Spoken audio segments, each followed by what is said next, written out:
మాది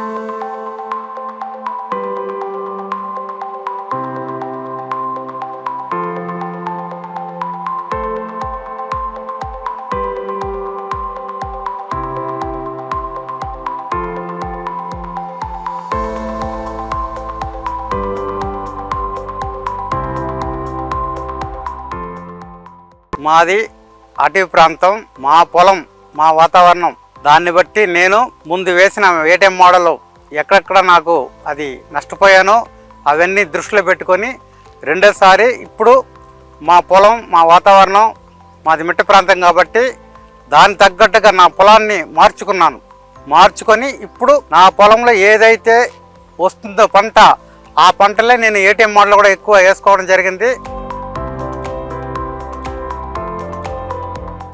అందరికీ నమస్కారం. నా పేరు టి వెంకటేశం. మాది జిఎన్ కండ్రి గ్రామం, నారాయణవరం మండలం, తిరుపతి జిల్లా. నేను 2016 నుంచి ప్రకృతి వ్యవసాయం చేస్తున్నాను. మేము అనంతపురం జిల్లా నుంచి మోడల్ మేకర్గా ట్రైనింగ్ తీసుకున్న తర్వాత ఇక్కడ మా పొలంలో మొదట పిఎండిఎస్తో స్టార్ట్ చేశాను.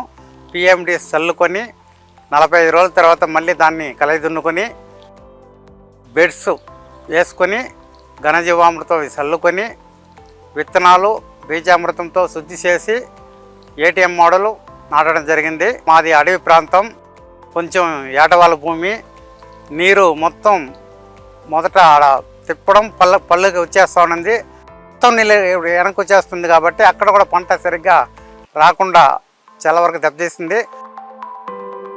తర్వాత నేను నా పొలం అదును చూసుకొని మళ్ళీ రెండోసారి పిఎండి చల్లి ల్యాండ్ అన్ని చదును చేసుకున్నాక 1 అడుగు కాలువ 4 అడుగు బెడ్స్ వేసుకుని ఘనజీవామృతం చల్లి విత్తనాలు బీజామృతంతో శుద్ధి చేసుకున్నాక మొత్తం బెడ్స్ పైన మళ్ళీ బోధుల్లాగా ఏర్పరచుకొని, ఎందుకంటే బెడ్స్ పైన నాకు ఇంతకుముందు ఈ గడ్డ జాతి ఏది రాలేదు కాబట్టి నేను బెడ్స్ పైన మళ్ళీ బోధుల్లాగా ఏర్పరచుకొని బోధుల పైన మళ్ళీ గింజలు నాటుకున్నాను. ఇప్పుడు ప్రస్తుతం అయితే మా మోడల్లో గడ్డ జాతి కూడా పూర్తిగా వచ్చింది. ఈ గ్యాపుల్లో ఆకుకూరలు గోగాకు, చుక్కాకు, సిర్రాకు, మెంతాకు, కొత్తిమీర వేసుకున్నాను. మొత్తం ఎక్కడ కానీ మొలక శాతం దెబ్బతీయకుండా నీట్గా శుభ్రంగా రావడం జరిగింది. బెడ్స్ పైనే రైన్ ట్యూబ్ సెట్ చేసుకొని వర్షంలాగా చిమ్ముతూ ఉంటుంది. ఏటీఎం మోడల్ మొత్తం 4 పక్కల మొత్తం నీళ్ళు చెమ్మ పూర్తి అయిన తర్వాత చెమ్మ దాటినాక మళ్ళీ మిగిలింది కాలువల ద్వారా కాలువలోకి వచ్చేస్తుంది. ఆ విధంగా నేను ప్లాన్ చేసుకున్నాను. ఇప్పుడు గడ్డ జాతి అయితే మాకు బ్రహ్మాండంగా ఉంది. ఆకుకూరలు కూడా ఏది కానీ విత్తనం మొలక రాకుండా మొత్తం పూర్తిగా మొలక శాతం వచ్చింది. జీవామృతం స్ప్రేయింగ్ చేసుకుంటాను, నీమాసరం స్ప్రే చేస్తాను.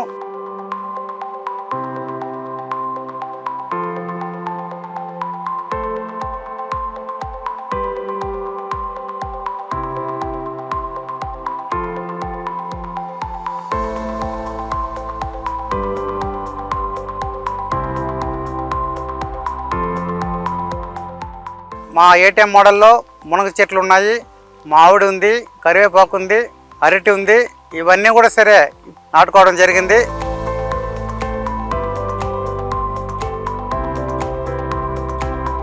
ఇరవై రోజుల తర్వాత ఆకుకూరలు తీసుకున్నాము. ప్రస్తుతం మేము ఈ ఏటీఎంలో ప్రతిరోజు ఏదో ఒక ఆకుకూర తీసుకుంటూనే ఉన్నాము. అది మా భార్య ఇక్కడే గ్రామంలో నమ్మేస్తూ ఉన్నారు. మాకు ప్రతి శనివారం మా గ్రామంలో సంత జరుగుతుంది. ఆ సంతలో కూడా ఈ ఆకుకూరలు, కూరగాయలు అక్కడ అమ్ముకుంటున్నాము. మాకు నెలకు సరాసరి 7 నుంచి 10,000 రూపాయల దాకా ఇప్పుడు ఆదాయం అయితే వస్తూ ఉంది. ఏటీఎంతో పాటు నేను కూరగాయల్లోనే మళ్ళీ ఏ గ్రేడ్ ఒకటి వేసుకున్నాను. ఏ గ్రేడ్ కూడా వంగ 6 అడుగు పైనే ఉంది. వంకాయ బాగా సైజు పొడుగు కానీ లావు కానీ బాగా వచ్చున్నది. ఈ వంగతో పాటు ఈ జొన్న ఒక విత్తనం పెట్టాను. ఆ జొన్న ఒకే విత్తనంలో 4 కంకులు 15 పిలకల దాకా ఒకే గింజ మొలక మొత్తం వచ్చింది. వేరు శాతం కూడా బలంగా దృఢంగా ఉంది. పంట కూడా బాగా ఏపుగా వంగ అయితే చెట్టు నిండా కాయలు వస్తూ ఉంది. ఈ ఎర్రగడ్డ మా ప్రాంతంలో అయితే అసలు రాదు. మామూలుగా అయితే మా ప్రాంతంలో తెల్ల ఎర్రగడ్డ వేసుకుంటారు. నేను ఘనజీవామృతం చల్లి జీవామృతం పోస్తూ ఎర్రగడ్డ ఎట్లయినా పండించాలన్న పట్టుదలతో ఎర్రగడ్డ నాటాను. బాగానే సైజు గడ్డ అంతా కూడా బాగా ఊరింది. మా ప్రాంతానికి ఇదే నాకు తెలిసినంత వరకు నేను మా ప్రాంతంలో ఎర్రగడ్డ పండించడం మొదటి నేను అనుకుంటా ఉన్నాను.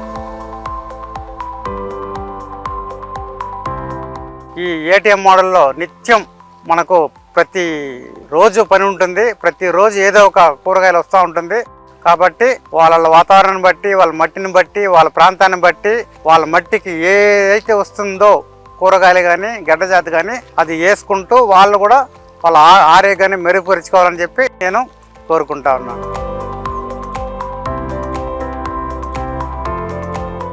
మా ఏటీఎం మోడల్ మా పొలం అనుభవంతో నేను అందరి రైతులకి చెప్పేది ఏమంటే, మీ భూమి, మీ వాతావరణం, మీ పొలం మట్టిని బట్టి మీరు ఏదైతే ఈ ప్రకృతి వ్యవసాయం పద్ధతులు ప్రతి ఒక్కటి పాటిస్తే, ఘనజీవామృతం జీవామృతం ఎక్కువ భాగం మోతాదులు వేస్తే మన ప్రకృతి వ్యవసాయంకి ఎటువంటి ఈ పురుగులు కానీ తెగులు కానీ ఆశించకుండా కంట్రోల్లో ఉంటుంది.